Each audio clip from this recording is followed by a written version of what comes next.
هذا القرآن يوحدنا لطريق الخير يوجهنا الله تعالى أنزله ورسول الله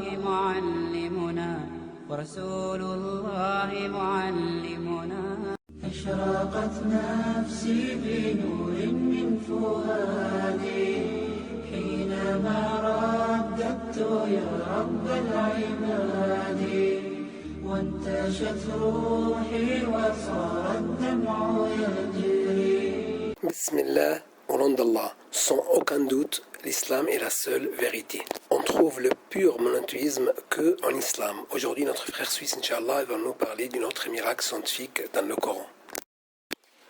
Au nom de Dieu, le tout clément, le tout miséricordieux. Masse d'eau maritime, mêlée mais distinguable.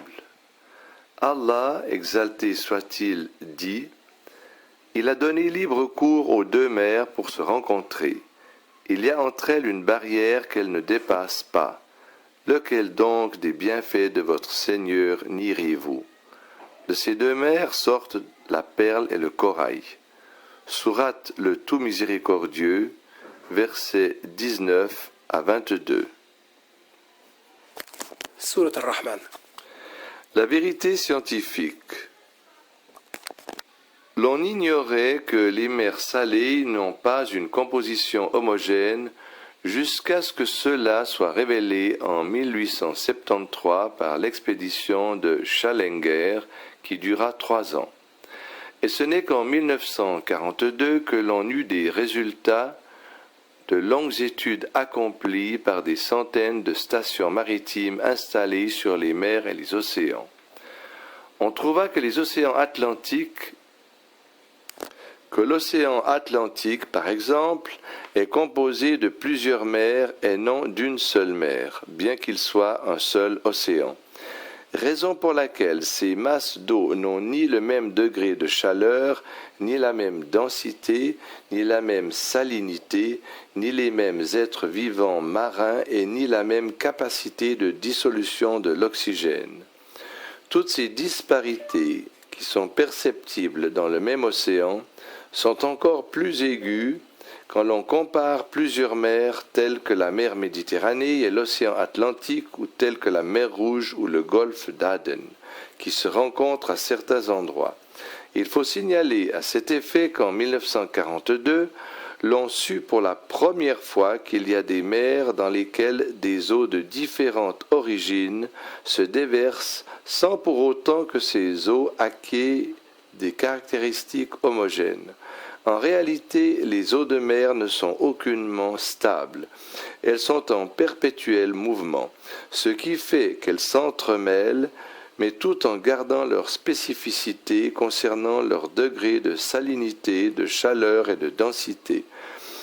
Il va de soi que le flux et le reflux, les courants d'eau, les vagues, les tornades sont tous des facteurs qui favorisent le mouvement continuel des eaux de mer, mais sans toutefois que les masses d'eau maritimes, qui ont chacune des caractéristiques propres à elles, ne se diluent les unes dans les autres, ce qui donne l'impression qu'il y a une sorte de barrière qui sépare entre les mers qui se jouxtent dans un même océan ou un même endroit.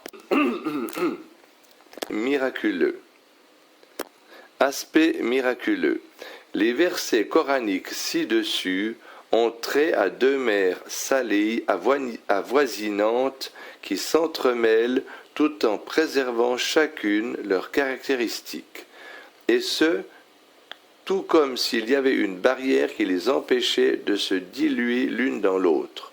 D'autre part, ces versets font allusion aussi aux perles et aux coraux que l'on ne trouve que dans les eaux salées, ce qui corrobore le fait que les eaux en question ici sont des eaux salées. Ce qui veut dire que le Coran parle des eaux d'océan et des mers qui ont des eaux salées, eaux qui apparemment forment une seule masse, mais qui sont en réalité des masses avoisinantes avec des caractéristiques différentes.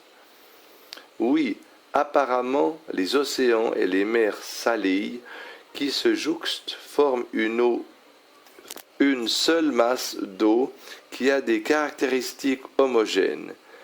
Mais en réalité, ce sont des masses d'eau différentes du point de vue du degré de salinité, de chaleur et de densité. On ne put se rendre à l'évidence de cette réalité qu'en utilisant les technologies modernes. Pourtant, le Coran a fait de ces mêmes réalités en mettant en exergue les différentes caractéristiques de deux mers salées qui s'entremêlent sans pour autant se diluer l'une dans l'autre, tout comme s'il y avait une barrière qui empêchait leurs eaux de se mélanger. Cela ne prouve-t-il pas évidemment que le Coran est la parole d'Allah? Allahu Akbar.